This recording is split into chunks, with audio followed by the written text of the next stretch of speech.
I met Richie in Berkeley campus, on Berkeley campus. I was living in Berkeley, Oakland area at that time on the East Bay. And I recall that he said, hey, man, if you ever come to New York, look me up, only because, as you know, I always consider Richie a closet conga player. No, seriously, because you remember when Joe and all you guys were on 3rd Street, and I got evicted, and he gave me the basement. Right. The cats with... That's how we met. Yeah, that's where we met, and that had to be early part of 1967. That's where we met. He had the gallery upstairs. We were living on 3rd Street. He was we had an apartment up there, Richie, Dino, and myself. Yeah. I think we were paying like $75 a month. And I moved in just about 3 or 4 doors down when I came to New York. Right. Unconsciously, I didn't know that we were. I found a place for $125 a month. It wasn't even as big as this, half this size. Right. Efficiency, they call it. Yeah. But, what year did you come to New York? the winter of '66. Okay. Because I remember arriving and seeing snow in the air, and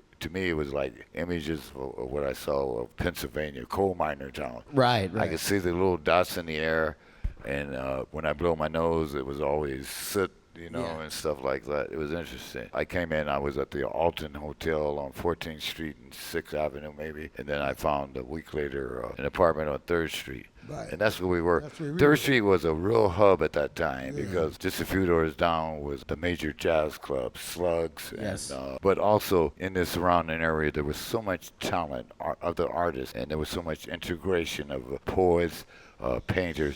Everybody felt the creative process. It was like a renaissance period at that time, not only in the East Village, but the West Village, pretty much. Yeah. It was a real artist community. Oh, yeah, all the way. And it extended into Brooklyn and all the other boroughs. But during the 60s, there were so many clubs open at that time. You and Richie were playing where? Yeah, Night Owl, Folk Historical. City, Cafe War, The Bazaar, Cafe Agogo, The Bitter End. Village Gate? Yeah, later. Yeah. I was like 19 when I played with John Coltrane there. I was 19, my friend came, he said, Dan, come on, we're going to play with Coltrane. I said, what? I said, yeah, okay. We got up and we went over there to I had my conga at the Village Gate. And so we went in there and I went backstage and met everybody. Coltrane, Mississippi.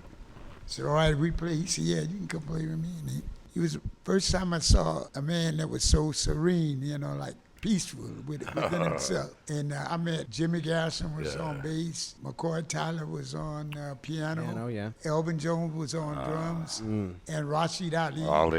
Also played. And also Pharaoh Sanders Yes. was on saxophone. And Right. Nicholas Ward. Ward, right, oh, yeah. And me. Yeah. And I said, wow, man, I made it. I'm with the best musicians in the world. True. That's- And you were. I was. And you were, man. Well,